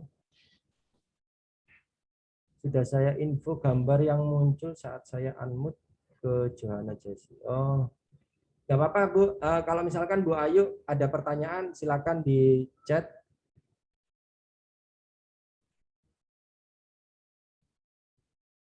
Udah di unmute dari sini nggak bisa Bu, Bu Ayu.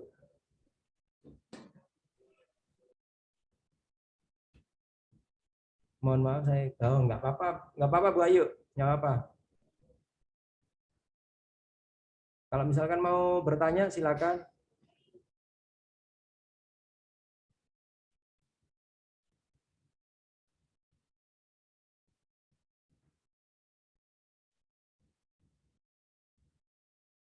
Yang dua mata uang. Oke. Oke, saya contohkan aja langsung ya Bu Ayu dan Bu Ani. Jadi kalau misalkan kita menggunakan sistem daripada juga investnya perusahaan tersebut, ya, investasi.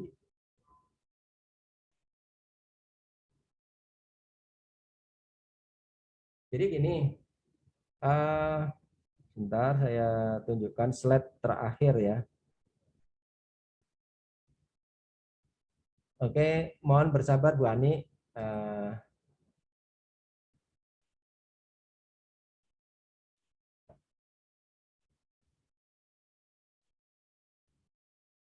Oke, ini saya akan sedikit mengulas kembali untuk parabolik SAR. Jadi parabolik SAR, ya, parabolik SAR itu adalah kondisi di mana SAR itu mengalami nilai yang sama, berjajar dengan nilai yang sama, ya, berdekatan tapi nilainya sama. Pada saat dia mengalami perubahan yang tadinya SAR itu di bawah candle, berubah jadi di atas candle seperti contoh pada tampilan di layar, ya. Ini berarti menunjukkan sinyal jual. Tapi kalau misalnya dia pergantian dari atas candle terus berganti di bawah candle, contoh misalkan kayak gini, ini berarti menunjukkan sinyal beli. Tetapi kalau SAR paralel, nilai antara SAR satu dengan yang kedua, ini nilainya sama, itu dikatakan paralel. Dengan persyaratan adalah ini. Oke, ini silakan di screenshot, silakan. Jadi syarat SAR paralel silakan di screenshot, ya, di monitor masing-masing, Bu Ani ataupun Bu Ayu, silakan di screenshot. Jadi untuk mata uang pada time frame H1 untuk SAR paralel untuk pada candle kedua, jaraknya dengan SAR paralel tidak boleh lebih dari 35 poin. Kalau untuk mata uang. Kalau untuk komoditi emas tidak boleh lebih dari 10 poin. Seperti itu. Nah, contoh misalkan kayak gini. Jadi begitu SAR paralel terjadi dengan persyaratan yang tadi, ya, maka kita bisa melakukan sell. Dengan sistem pembacaan SAR paralel ini memungkinkan peluang kita jadi lebih tinggi. Seperti itu. Oke. Kita lanjut. Nah, ini saya contohkan lagi. Jadi ini bentuknya kalau itu berbeda dengan yang tadi, ya. Kalau yang tadi itu dia berubah. Yang tadinya SAR-nya di bawah jadi di atas. Yang tadinya di atas jadi di bawah. Kalau ini SAR paralel terjadi pada saat tidak terjadinya perubahan. Yang tadinya di atas tetap di atas, SAR paralelnya tetap di atas, tetapi mengalami SAR paralel. Ya, contoh misalkan seperti ini yang ada lingkaran ini, awalnya dia di atas, SAR paralel, SAR-nya di atas, lalu menunjukkan SAR paralel dengan nilai yang sama, dikatakan paralel berarti nilainya sama antara SAR 1 dengan SAR 2. Ya, dengan nilai yang sama, maka dengan persyaratan tadi kalau ini adalah mata uang maka tidak boleh lebih dari 35 poin antara nilai SAR dengan open candle-nya yang kedua, tidak boleh lebih dari 35 poin. Kalau untuk mata uang berarti itu kalau untuk mata uang. Kalau untuk emas berarti tidak boleh lebih dari 10 poin, maka kita bisa mengambil posisi jual kalau untuk kondisi yang seperti di layar monitor ini. Ini menunjukkan adanya akselerasi, adanya menunjukkan penguatan tren sebelumnya. Kalau sebelumnya trennya adalah turun, maka akan terjadi penurunan yang lebih dalam. Kalau trennya naik, maka akan terjadi kenaikan yang lebih tinggi, seperti itu. Nah, ini saya akan contohkan, saya akan gambarkan. Ini adalah sistem ini sudah kita create dalam sebuah sudah kita coba untuk sebuah akun, ya, di mana akun ini dengan bermodalkan 10.000 US dollar dalam kurun waktu 6 sampai 7 bulan ini menghasilkan sesuatu yang luar biasa, ya, yang cukup bagus, ya. Nah, ini saya contohkan di sini. Oke, ini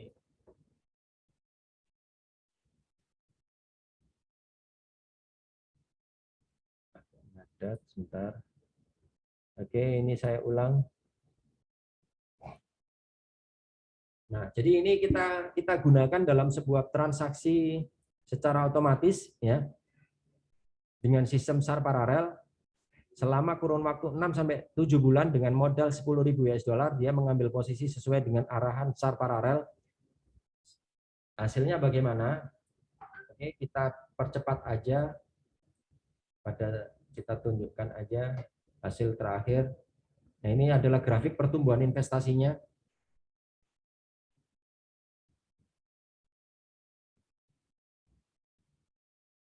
Oke, ini adalah hasil akhirnya selama kurun waktu 6 sampai 7 bulan.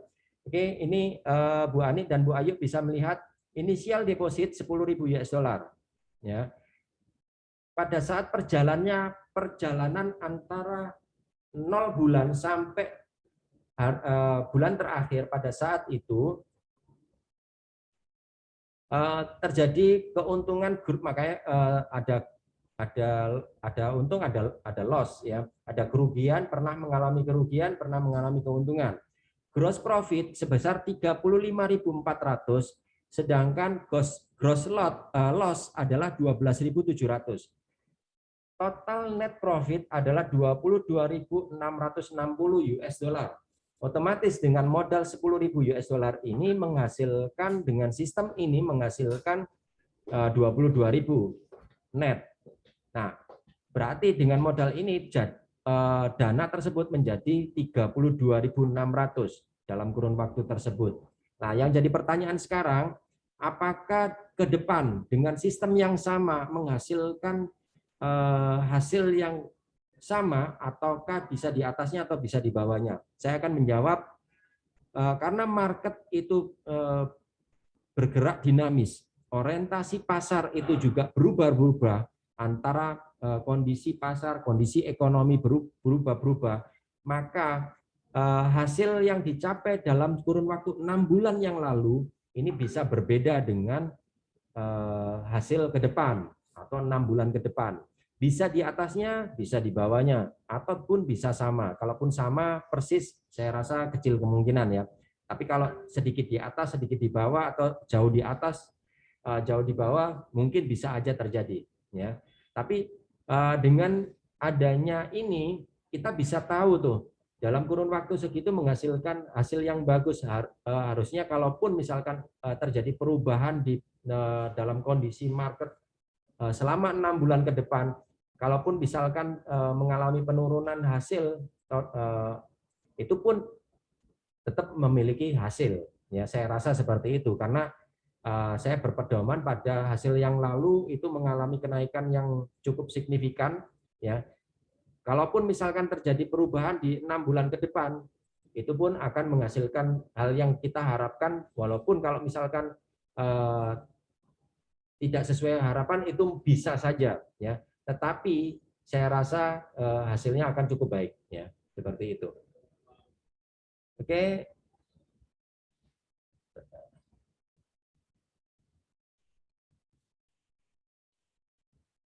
Oke, mungkin ada yang ditanyakan, Bu Ayu, Bu Ani. Kalau enggak, saya akan contohkan untuk sebuah transaksi di mata uang langsung. Saya akan gambarkan bagaimana pengaplikasiannya secara langsung di pasar.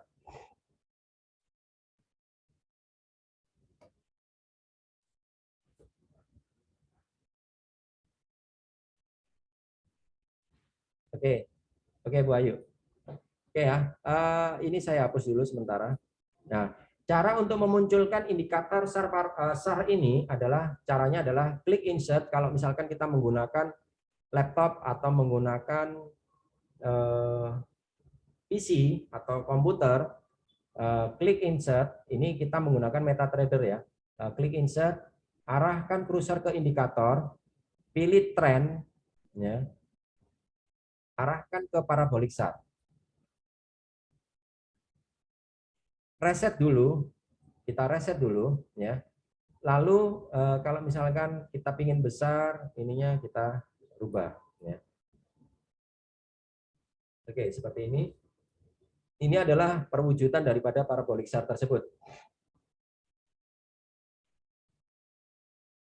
Oke, kita akan mencari sinyal, ya. Kita akan mencari sinyal apakah sekarang ini ada sinyal yang bisa dimanfaatkan. Nah, oke, kita mulai dari yang atas. Oke, ini Aussie Yen pada time frame H1, karena memang yang saya sarankan adalah H1.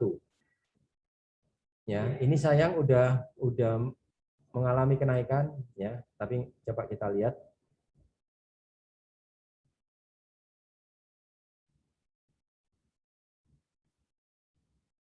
Saya di 80533. Satunya 8533. Oke. pada saat itu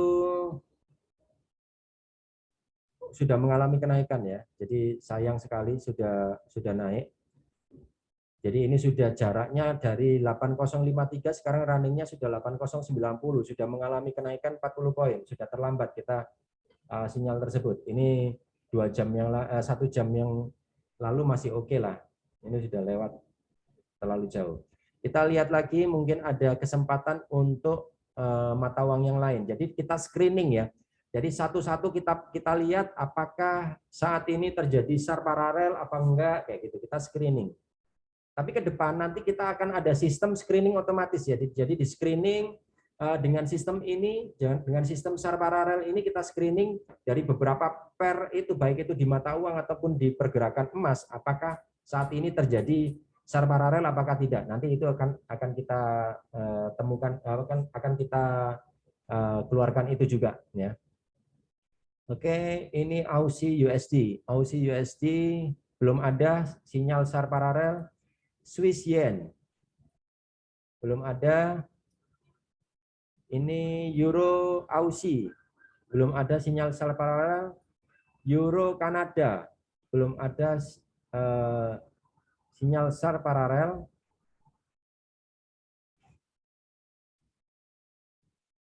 Euro Swiss ini juga belum ada sinyal SAR paralelnya. Euro Pound belum ada. Euro USD ini juga belum ada.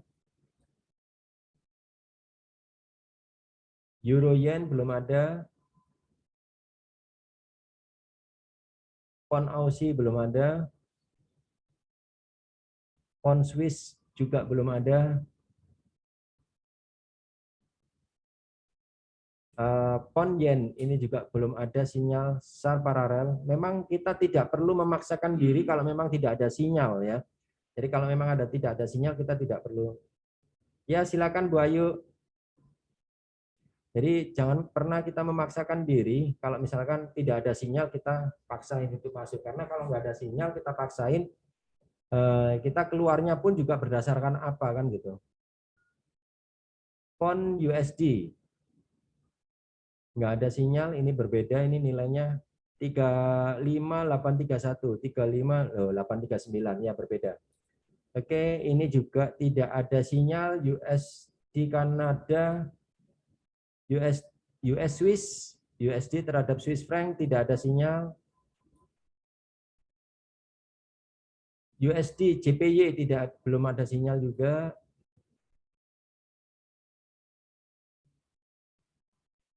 Singapura nggak ada. Kebetulan ini kok sudah nggak ada yang muncul nih. Euro New Zealand juga nggak ada sinyal. Tadi ada tapi sudah kelewat jauh.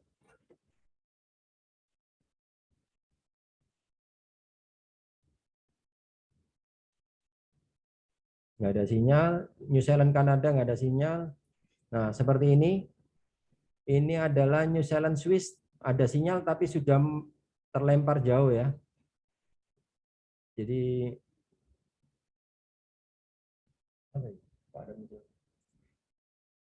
ini pada saat itu New Zealand Swiss ini di angka paralelnya di angka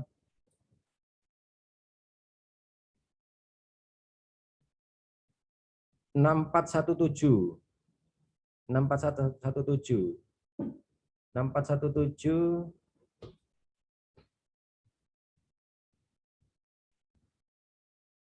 Oh, sayang sekali. Terpaut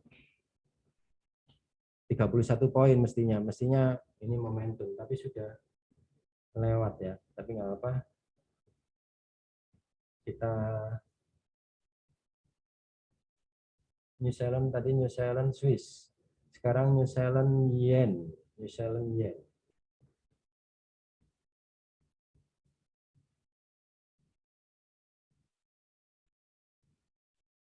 Oke, New Zealand Yen ini juga SAR paralel 76966, sebelahnya 76966.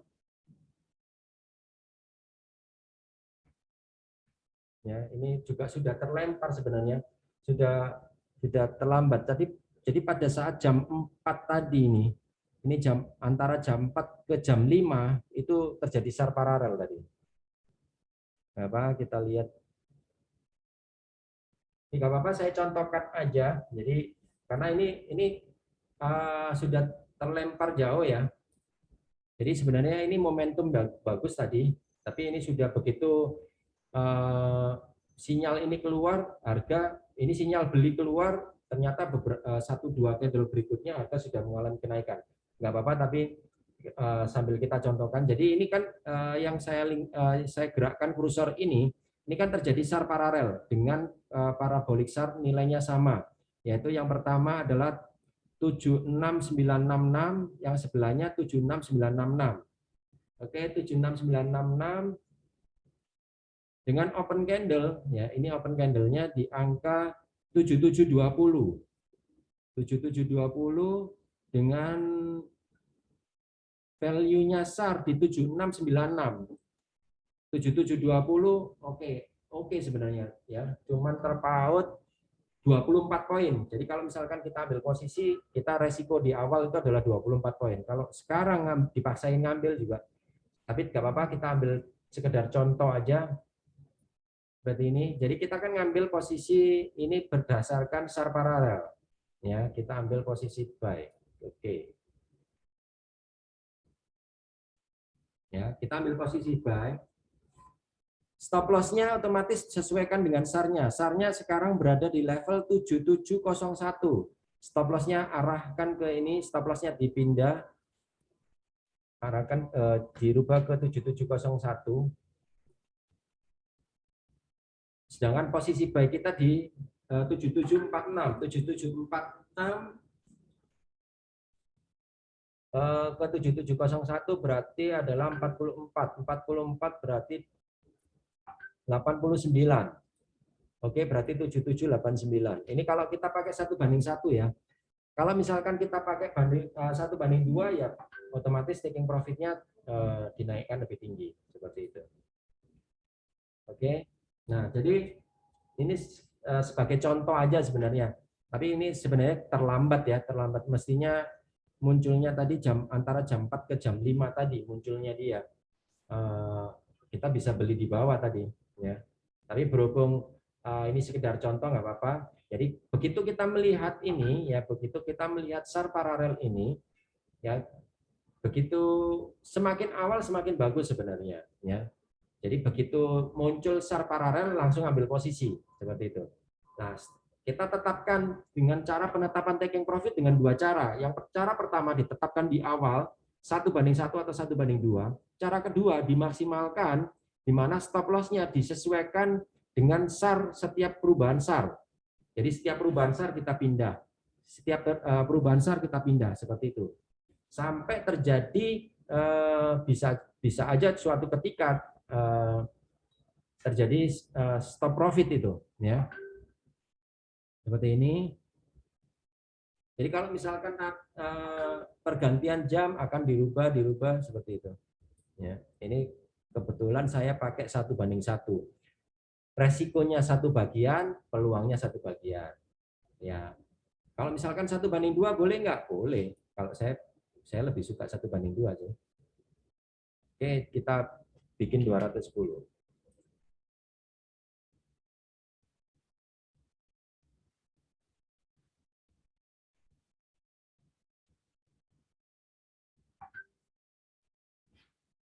Berarti 7. Sebentar, ini 7765 berarti.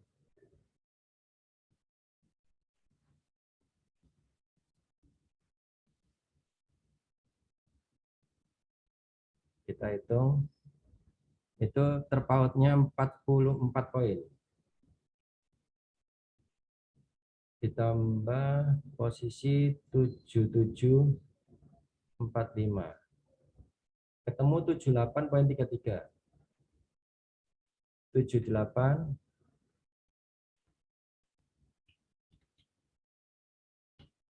Ya, ini saya pakai 1:2 ya. Oke, jadi kalau misalkan ruginya 1 bagian, keuntungannya 2 bagian. Saya pakai 1/2. Ya. Jadi kita lihat, kalau ini penetapan di awal ya. Sedangkan kita lihat akun historinya bagaimana. All history. Dalam sebuah transaksi sebelumnya, ini memang ini kita pakai SAR paralel juga. Jika modal 10.000, pada saat pelatihan-pelatihan ini kita gunakan, ini sering mengalami kerugian, ya, sering mengalami kerugian. Lihat aja, rugi, oh ruginya banyak, ya. Saya tidak menutup bahwa kalau kerugian nggak ditutup, kalau kerugian ditutup-tutupi, kalau keuntungan diperlihatkan, enggak. Saya juga akan melihatkan ini, kerugiannya mengalami berapa kali? 1, 2, 3, 4, 5, 6. 6, 7, 8, 9, 10. 10 kali kerugian. Targetnya ketemu berapa kali? 1, 2, 3, 4. 4 kali untung, 10 kali rugi. Masih untung 32 dolar ya. Dari 14 kali transaksi ya, masih mengalami keuntungan seperti ini. Tapi ini memang tidak, kondisi seperti ini akan bisa maksimal kalau misalkan ini kita bisa pantau itu ya dengan memaksimalkan keuntungan. Ini rata-rata saya pakai 1/1, 1/1, 1/2 kayak gitu. Rata-rata 1/2, 1/1 ya. Tapi kalau misalkan kita mau maksimalkan keuntungan, ini pasti saya yakin walaupun 10 kali mengalami kerugian, 10 kali mengalami kerugian, 4 kali mengalami keuntungan, saya yakin ini akan lebih jauh bagus lagi. Bukan cuma 32 dolar, saya yakin lebih dari itu. Tapi ini karena saya menggunakan perbandingan 1/2, 1/1, ya ada yang 1/2, ada yang sampai maksimal juga ada sekali ya. Otomatis keuntungannya jadi walaupun 4 dibandingkan dengan 10 ya, lebih dari 1/2,5 ya, 1/2,5, tapi tetap masih untung ya. Jadi sistem itu kita meyakini bahwa tidak ada sistem yang perfect, tidak ada sistem yang sempurna. Tetapi bagaimana kalau sistem itu, kalau misalkan kita gunakan secara konsisten, ya, sistem itu kita gunakan untuk market ini dengan memiliki strategi yang baik, dengan mental yang baik, dengan modal yang bagus, saya yakin akan menghasilkan sesuatu yang jauh lebih baik. Ya, ini karena belum maksimal. Saya belum maksimal itu maksudnya bagaimana? Kayak contoh itu tadi, jam 4 tadi, kalau misalkan kita lihat pasar, kita akan sudah floating profit ini. Ya, jam 4 tadi kalau misalkan contoh ini tadi kita transaksi untuk mata uang New Zealand Yen dan New Zealand Swiss. Ini tadi kan terjadi SAR paralel. Juga Aussie USD tadi ada SAR paralel. Ya. Andai kata kalau misalkan jam 4 tadi ini otomatis sudah floating profit ya. Ini sudah sekarang ini aja udah terlambat aja. Sebenarnya saya bilang terlambat. Kenapa? Karena sudah mengalami SAR paralelnya jam 4 tadi udah ya. Harga sudah terbang sebenarnya. Tapi nggak apa-apa karena ini adalah sebuah contoh aja, nggak apa-apa. Saya ambil ini kebetulan sudah mengalami floating profit 2 dolar. Ya. Oke, sampai di sini mungkin ada yang tanyakan Bu Ani atau Bu Ayu, silakan kalau memang ada yang perlu dipertanyakan.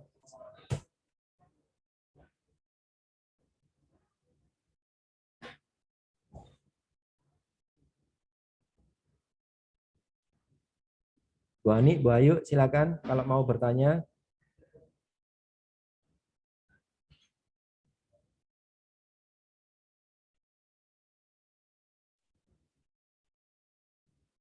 Atau chat, silakan kalau mau chat.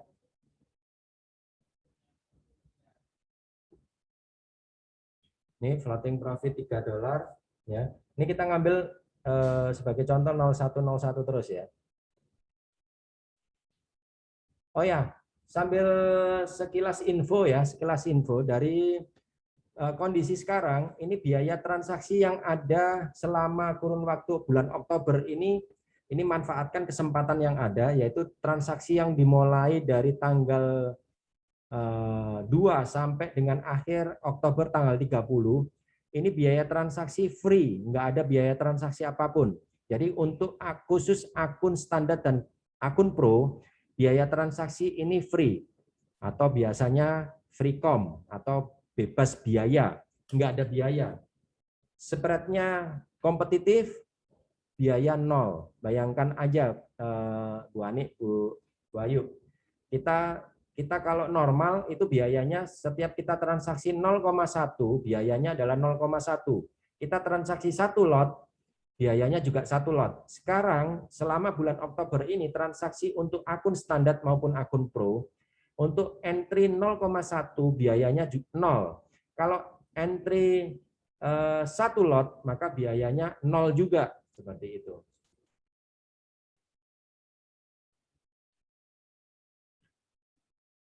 Bu Ayu tanya, kalau sebagai awal ngikut pialang yang sudah ahli apa bisa? Maksudnya bagaimana ini, Bu? Ikut pialang yang sudah ahli apa bisa? Mas biaya gimana? Maksudnya bagaimana, Bu? Mungkin bisa lebih diperjelas, Bu, pertanyaannya, Bu Ayu. Tidak mainkan sendiri. Oh, oke. Ini kalau untuk kita jangan khawatir ya, Bu. Jadi kalau misalkan Bu Ayu anggap aja masih awam tuh dalam melakukan transaksi. Kita ada edukasi untuk baik itu pemula maupun yang dari sudah kelas advance, ya. Jadi nggak usah khawatir. Dan lagi kalau secara undang-undang memang tidak diperbolehkan untuk setiap wakil pialang atau marketing itu melakukan atau marketingnya melakukan transaksi sendiri, ya. Jadi disarankan nasabahnya melakukan transaksi sendiri, ya. Kalau misalkan nggak tahu arah market ini mau kemana, bisa melihat analisa-analisa yang diberikan. Nah, di PT Monex, ya, di dalam aplikasi MFX itu sangat bagus, itu tersedia, baik itu adalah ada informasi seputar fundamental yang ada, berita-berita yang ada saat ini, yang barusan rilis bagaimana, yang nanti dirilis itu apa, terus secara teknikal itu kalau belinya di kira-kira bagus di level berapa, kalau jualnya kira yang bagus itu di level berapa. Walaupun itu adalah sebuah analisa, tapi itu yang membuat adalah orang-orang yang sudah memiliki kemampuan analisis yang cukup bagus, ya. Kami kan masih belajar baca analisanya, khawatir salah take action. Oke. Makanya kita ada kelas-kelas untuk para pemula, Bu. Jadi kalau misalkan memang bagi pemula ini ada kekhawatiran, analisanya udah benar tapi salah ngeklik. Nah, seperti itu. Makanya ada akun demo. Dimanfaatkan itu akun demonya. Jadi kalau misalkan Bu Ayu, kalau Bu Ani tadi memang sudah pernah transaksi, ya. Kalau Bu Ayu karena memang masih baru, akun demo itu dimanfaatkan. Analisa yang kami ajarkan itu dipraktekkan lewat akun demo. Tujuannya apa akun demo itu?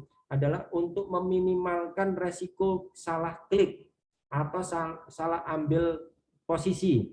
Niatnya beli, salah jual.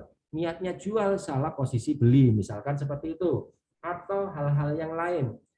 Mempraktekkan analisa misalkan. Nah, seperti itu. Jadi akun demo itu dimanfaatin. Memang tujuannya akun demo adalah untuk belajar, ya. Sambil di kita pun juga ada edukasi yang setiap hari bisa diikuti. Yang pertama adalah morning briefing. Morning briefing yang dilakukan di Monex secara webinar itu setiap jam 10 kita selalu memberikan sebuah arahan, hari ini ada market apa, hari yang apa yang jadi perhatian pasar hari ini, kira-kira peluangnya apa, seperti itu. Saat nyoba, ini ada pertanyaan lagi dari Bu Ayu. Saat nyoba akun demo berarti ada yang bisa langsung ditanya, ya. Kalau untuk transaksi akun demo memang nanti kalau misalkan ada pertanyaan-pertanyaan apa yang sekiranya seputar cara penggunaannya, itu ada kelas. Tapi kalau misalkan pas kebetulan kelasnya nggak ada, kelasnya belum ada, misalkan dalam hari ini belum ada, tapi kalau ada permasalahan dalam penggunaan akun demo itu bisa menghubungi yang mengundang webinar hari ini. Jadi kalau misalkan Bu Ayu diundang untuk mengikuti hari ini, siapa yang memberikan linknya tadi, nanti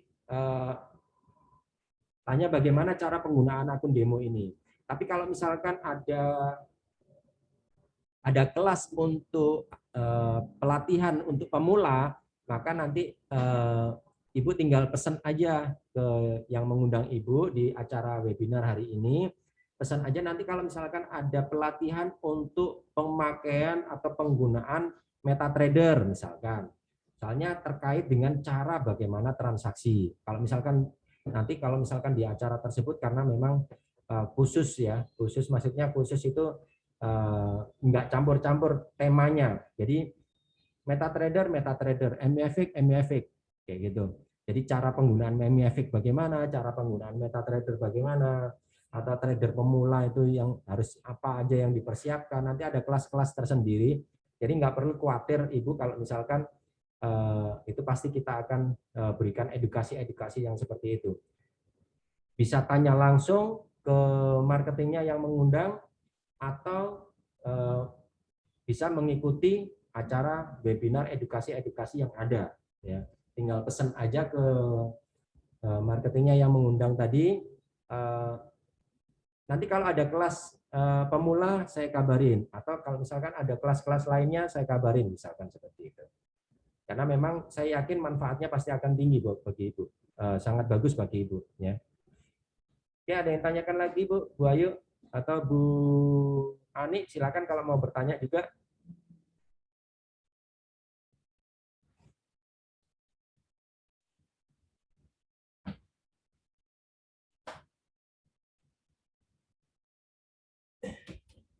Kalau tidak dalam promo biaya, oh maksudnya biaya transaksi ini Bu.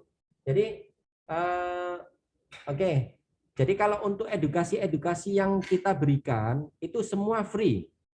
Tapi kalau biaya transaksi itu kalau untuk akun standar itu adalah 0,1 untuk entry 0,1 lot. Jadi kalau entry 1 lot biayanya juga 1 lot. $1. Jadi kalau ngentri 0,1 lot biayanya juga $0,1. Kalau ngentri 10 lot berarti biayanya juga $10. Seperti itu. Jadi ngentrinya 10 lot biayanya $10. Ngentri 1 lot biayanya $1. Ngentri 0,1 lot biayanya $0,1.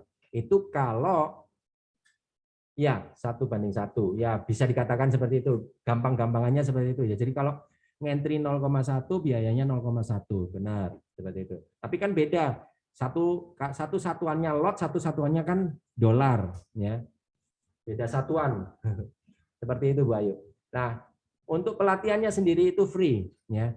Nah tapi itu edukasi apa aja, ya edukasi apa aja itu free. Mulai dari pemula maupun sampai yang mahir pun, sampai dengan acara apapun, ya, kalau mengikuti webinar kita itu pelatihan-pelatihan yang kita adakan semua free. Nah, untuk biaya transaksinya tadi yang saya sebutkan di awal tadi.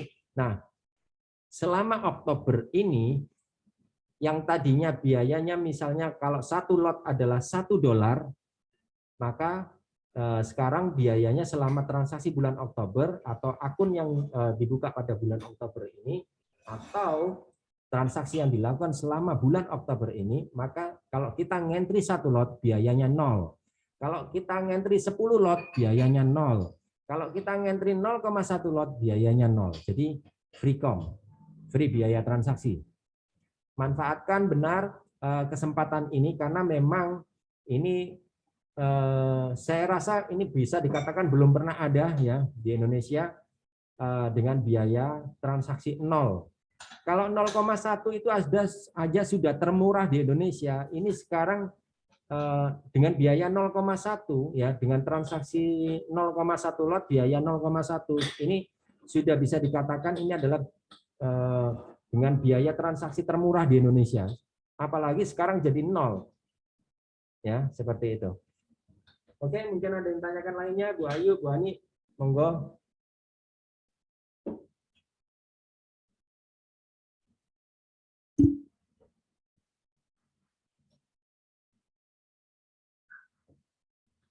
Silakan kalau mau bertanya lainnya atau masih ada yang perlu dipertanyakan, silakan.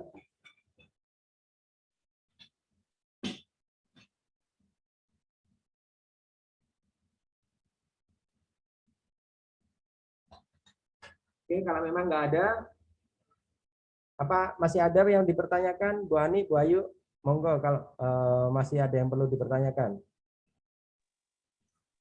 Izin tanya, Pak. Ya, silakan, Bu Ani. Untuk modal awal itu minimal berapa ya, Pak, kalau untuk gold ini? Oke, kalau misalkan kita mau melakukan transaksi gold, ini tergantung entry-nya dimulai dari entry berapa.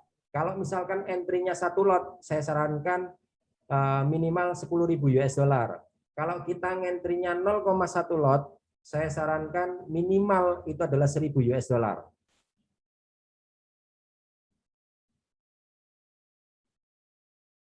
Halo, Bu Ani.